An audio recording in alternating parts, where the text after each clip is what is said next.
By the second week of October 1891, the mountain roads leading into Black Pine Valley had become rivers of mud. Cold rain drifted across the pine forests, and every wagon wheel sank deeper with each mile. Travelers hurried to reach shelter before the first snow arrived, knowing that once winter closed the passes, the valley would belong only to those already living there. Late that afternoon, a lone man emerged from the forest with a handcart whose wooden wheels groaned under the weight of tools, blankets, and a small iron toolbox. Walking beside him was a thin 9-year-old boy carrying a fishing pole cut from a willow branch. The man's name was Elias Turner. The boy was his son, Ben.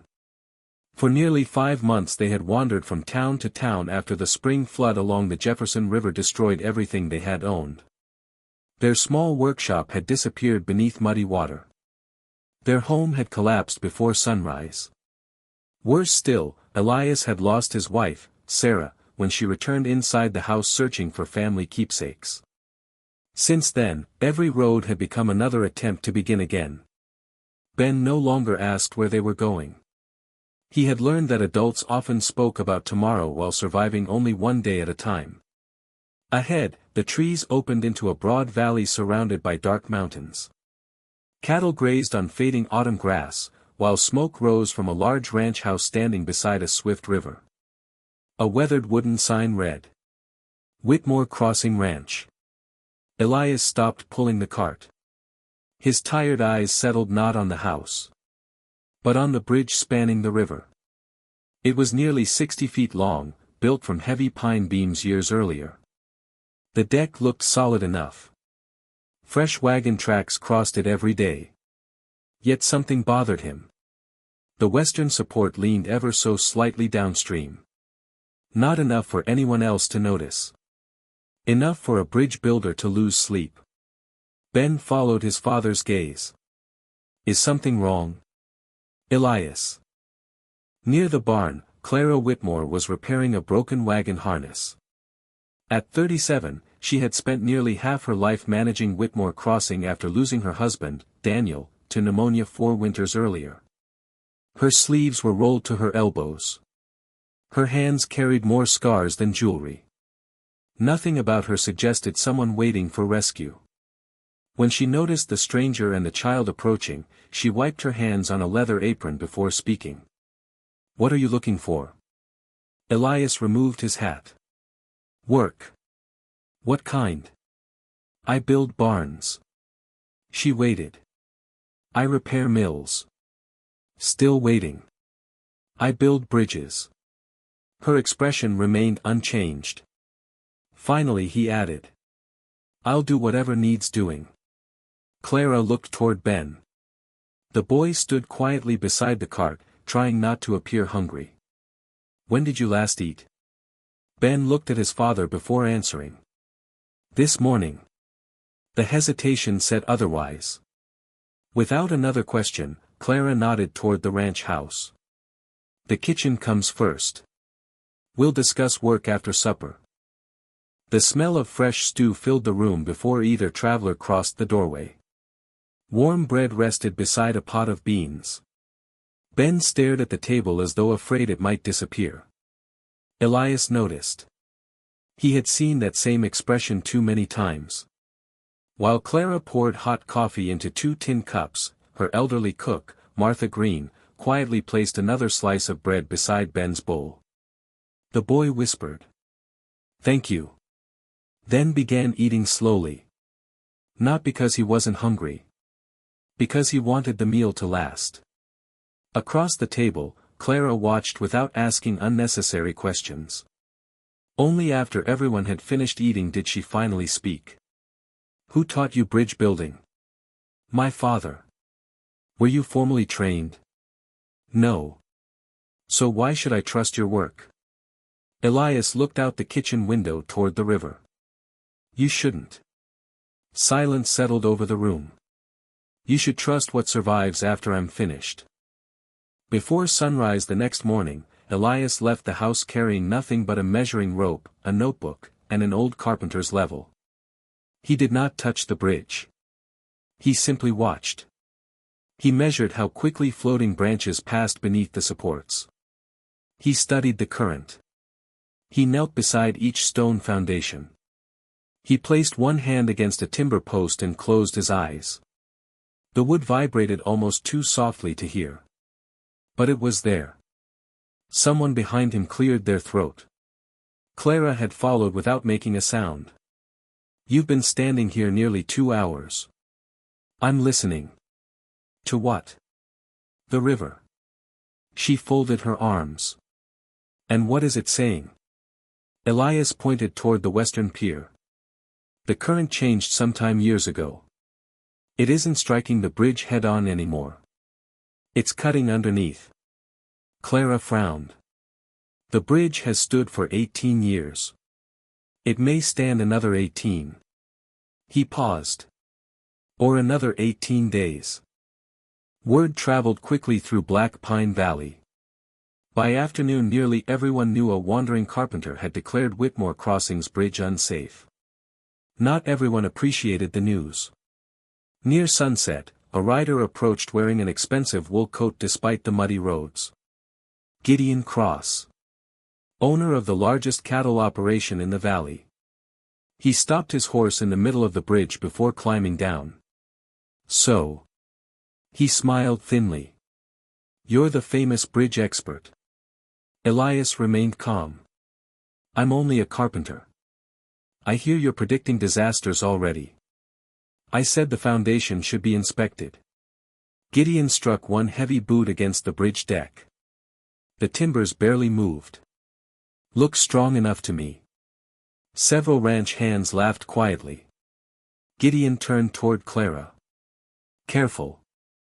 Drifters usually find repairs where honest folks find perfectly good buildings." Without raising her voice, Clara answered. "He's inspecting. He hasn't asked me for a single dollar." Gideon's smile faded. "We'll see how long that lasts." He mounted his horse and rode away. That evening, rain began falling harder. Inside the workshop, Elias spread rough sketches across an old table. Ben watched while his father drew circles beneath the bridge supports instead of on top of them. "I thought bridges stood on wood." "They do. So why are you drawing the ground?" Elias smiled faintly. "Because bridges don't fail where people are looking. They fail underneath." Ben nodded slowly. It was another lesson his father never needed to write down. The following morning, Elias borrowed a small rowboat. He paddled beneath the bridge alone. Nearly an hour passed before he returned. His boots were soaked. Mud covered both sleeves. But his expression had changed. He walked directly to Clara, who was recording cattle feed outside the barn. "I found it." "What?" "The river isn't washing against the posts. It's washing beneath them." He knelt and used a stick to draw in the dirt. "Every flood steals a little more soil. One day the foundation won't have enough earth left to carry the weight." Clara stared at the drawing. "If that's true, it won't collapse today." "No. It'll collapse on the day everyone believes it's perfectly safe." She remained silent for several moments before looking toward the bridge stretching across the rushing river. Finally she spoke. "You have 1 week. 1 week to prove whether you're seeing a real danger. Or only shadows beneath the water." Elias nodded once. "I won't waste a single day." As cold rain drifted across Black Pine Valley, neither of them noticed Ben standing quietly beneath the porch roof. For the first time in many months. He wasn't wondering where they would sleep tomorrow. He was wondering whether they had finally found a place worth staying. By the third morning, nearly everyone in Black Pine Valley had heard the same story. A wandering bridge builder claimed Whitmore Crossing's bridge was already failing beneath the river. Most people laughed. The bridge had carried wagons, cattle, and freight trains of supplies for nearly 2 decades. It had survived spring floods and winter ice without ever closing. To the valley, the bridge looked as dependable as the mountains behind it. Only Elias refused to judge it from above. Before sunrise, he and Ben loaded a small flat-bottomed boat with rope, measuring poles, and an iron-sounding rod. Mist drifted over the river while the current whispered against the wooden supports. Instead of climbing onto the bridge, Elias rode beneath it once again. Every few feet he lowered the iron rod into the riverbed. Sometimes it struck packed gravel almost immediately. Other times it sank nearly 4 feet before touching anything solid. Ben watched carefully. Why does it go deeper here? Elias marked another number in his notebook.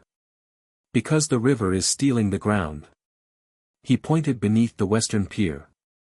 The water curls around this support before turning downstream. It carries sand away little by little. The bridge isn't resting on rock anymore. It's resting on hope. Ben looked toward the massive timbers overhead. It still feels strong. Elias smiled gently. So does a tree. Until the day the wind finds the hollow inside. That afternoon Clara gathered several ranch hands beneath the bridge. Elias spread his rough drawings across an empty feed crate. I don't want to replace the bridge. One ranch hand looked surprised. You don't? Elias shook his head. The bridge isn't the problem. The foundation is. Using a stick, he drew the river in the dirt. We reinforce both piers with stone collars. Then we drive new lodgepole supports into the riverbed. Cross-bracing ties the old bridge to the new supports. The current keeps flowing. But it can no longer wash away the earth. One older ranch hand scratched his beard. So you're fighting the river without stopping it. Elias nodded. You never beat a river. You only convince it to go somewhere else. Clara studied the drawing for several long moments. Finally she looked toward the workers. We start tomorrow. For the next 6 days, Whitmore Crossing became the busiest place in Black Pine Valley. Stone arrived from the nearby hills. Fresh-cut lodgepole pine floated downriver from a logging camp. Ben counted every timber as it reached the shore. 23. 24.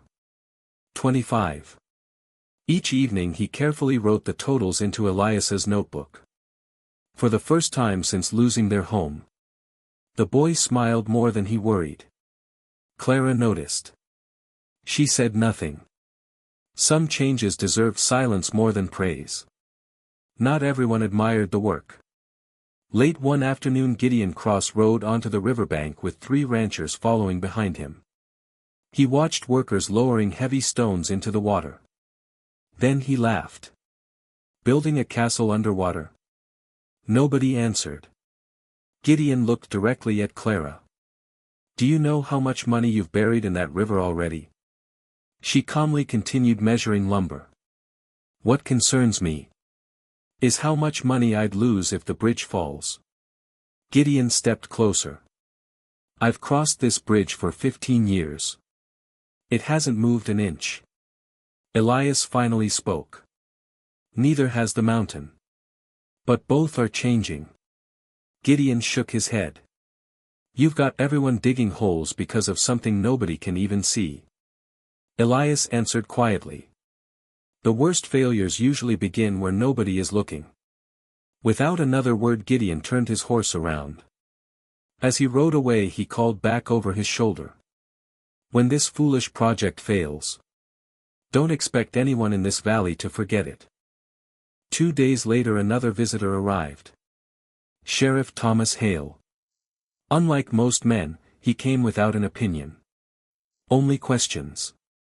He climbed beneath the bridge beside Elias and carefully examined every new support.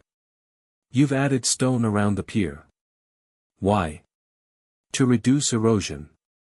The current splits before reaching the timber. The sheriff nodded. What about these diagonal braces? They distribute weight. And if one support weakens, the others carry the load. Hale remained silent for several moments. Finally he asked. What worries you most? Elias looked toward the river. Water never repeats yesterday. You prepare for the flood you haven't seen yet. The sheriff smiled faintly. I've arrested enough men to know. People are much the same. Before leaving he shook Clara's hand. I don't know whether this bridge will last. But I know this man understands why bridges fail. Then came the rain. Not gentle autumn showers. Mountain rain. Cold sheets of water poured from the northern peaks for nearly 36 hours without stopping. The peaceful river became a roaring wall of brown water. Branches crashed against the bridge. Whole trees floated downstream. Every worker stood watching from the bank. Ben gripped his father's coat. Will it hold? Elias didn't answer. He kept watching the current. Suddenly, a loud crack echoed across the river. One of the temporary support frames twisted sideways. The unfinished stone collar shifted nearly 6 inches. Several workers jumped backward. A heavy timber disappeared beneath the rushing water. Silence followed. One ranch hand whispered. We've failed. Elias climbed down the muddy bank without saying a word. The river soaked him to his waist as he inspected the damaged frame. When he returned his face carried disappointment. But not panic. I made a mistake. Nobody spoke. I placed the temporary braces too straight. The current struck them head-on. We rebuild. One worker sighed. Again. Elias nodded. Again. Clara stepped beside him. Then that's what we do. Not one person walked away. That evening the rain finally stopped. Lanterns glowed beneath the bridge long after darkness covered the valley. Instead of rebuilding the damaged frame exactly as before, Elias changed everything. The new braces crossed diagonally. Rounded stone deflectors were placed upstream. The support posts were driven deeper into packed gravel. Ben held each lantern while Clara measured every angle herself. Near midnight she looked toward Elias. You aren't afraid to admit when you're wrong. He continued tightening an iron bolt. I've seen rivers punish pride.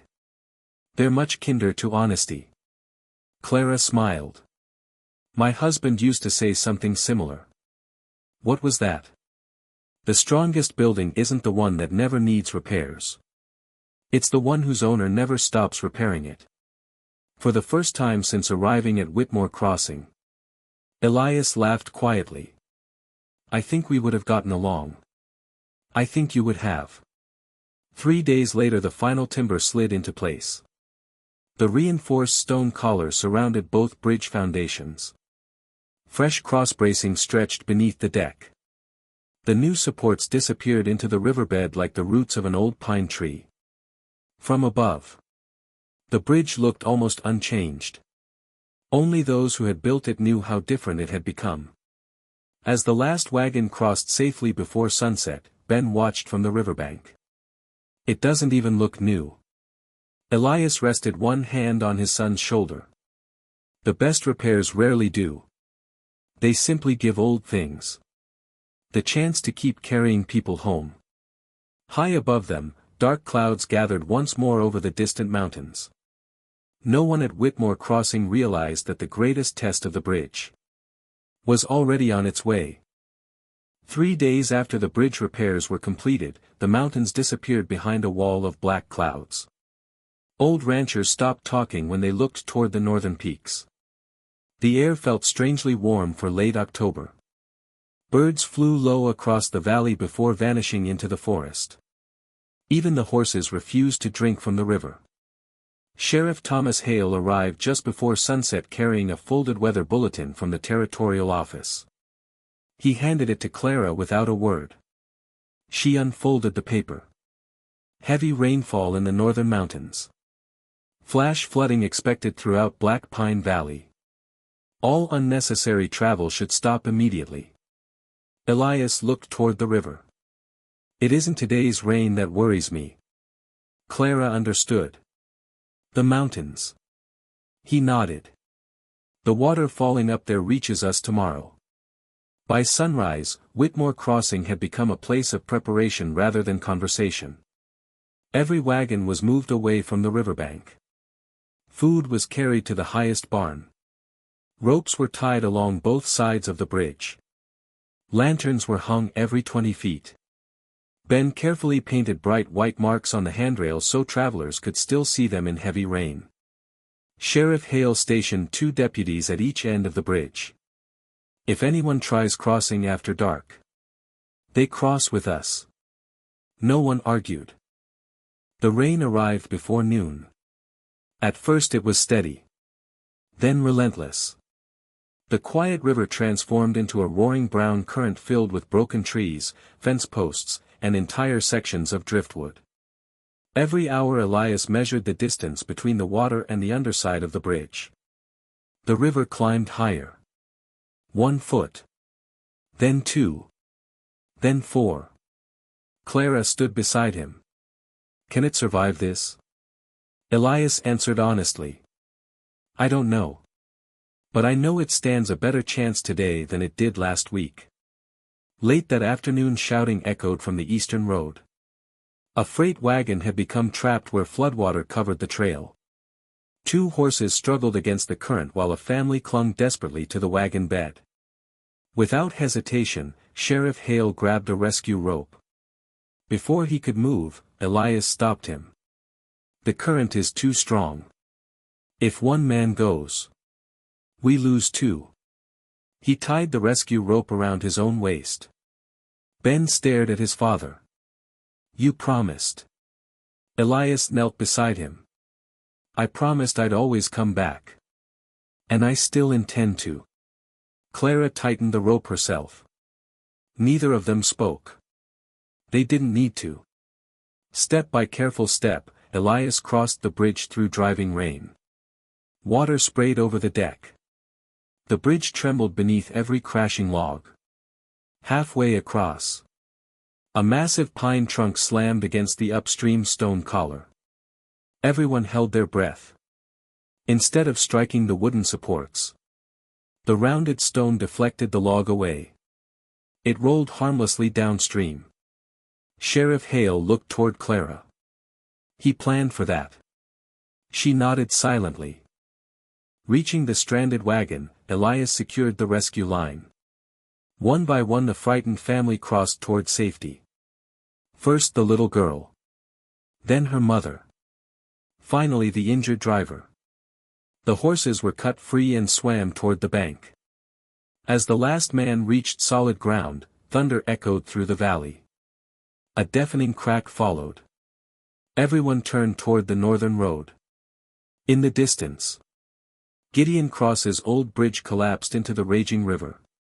Heavy timbers disappeared beneath the flood within seconds. The only remaining crossing in Black Pine Valley was Whitmore Crossing. By nightfall dozens of stranded travelers arrived seeking shelter. Families, ranch hands, children, even cattle driven ahead of the flood. Clara immediately organized the ranch. The barn became sleeping quarters. The kitchen never stopped cooking. Ben and Martha carried blankets from room to room. Sheriff Hale coordinated every crossing. No one asked who owned the ranch anymore. It belonged to everyone who needed it. Near midnight another emergency came. One of the upstream guide cables snapped loose after being struck by floating debris. Without that cable, enormous logs could crash directly into the bridge. Elias grabbed his tool bag. I have to replace it. Sheriff Hale shook his head. The river's too dangerous. If we wait until morning. Elias looked toward the bridge. There may not be one. Before anyone could answer, Clara picked up the second rope. I'll hold the safety line. Their eyes met only for a moment. Years of loneliness required very few words. Rain lashed across the bridge as Elias crawled along the slippery beams. Each movement became a battle against the current below. The broken cable whipped violently in the wind. Twice he nearly lost his footing. Halfway across, another tree struck the bridge with tremendous force. The entire structure shuddered. From the riverbank, Ben squeezed his eyes shut. "Please. Hold." Clara never released the rope. Her hands bled against the wet hemp. Then. 3 sharp pulls. Their signal. She slowly fed more rope forward. Moments later the new guide cable locked into place. The floating debris shifted away from the bridge exactly as Elias had intended. The repaired foundation carried the impact without moving. The bridge had passed its greatest test. Just before dawn the rain finally began to weaken. The river remained fierce, but the water stopped rising. For the first time in nearly 2 days. People breathed. As sunlight broke through the clouds, everyone gathered near the bridge. Sheriff Hale carefully inspected every support. Every stone collar. Every timber. Nothing had shifted. Nothing had cracked. The bridge still stood exactly where it had before the flood. He removed his hat. "I've spent 30 years watching rivers. I've never seen a wooden bridge survive a flood like this." Later that morning Gideon Cross rode slowly toward Whitmore Crossing. His expensive coat was soaked with mud. His shoulders seemed smaller than before. He looked across the bridge for several long moments before speaking. "My bridge is gone." Nobody answered. Finally he turned toward Elias. "I laughed at you. You warned me. I chose pride." Elias simply nodded. "The river doesn't punish pride. It ignores it." Gideon lowered his eyes. "Would you help me rebuild?" Elias smiled faintly. "Only if we build the foundation first." For the first time since either man had met. Gideon smiled back. A week later the floodwaters returned to their banks. Travel resumed across Whitmore Crossing. Merchants. Mail wagons. Schoolchildren. Cattle drives. Every wheel that crossed the bridge reminded the valley of what preparation had accomplished. At a gathering held outside the ranch, Sheriff Hale addressed the people. "This bridge didn't survive because it was lucky. It survived because someone repaired what nobody else could see." The crowd applauded. But Elias looked only toward Ben. The boy stood proudly beside Clara. For the first time since Sarah's death. He looked like a child instead of someone carrying the weight of tomorrow. That evening Clara placed a folded document on the kitchen table. It named Elias Turner as partner of Whitmore Crossing Ranch.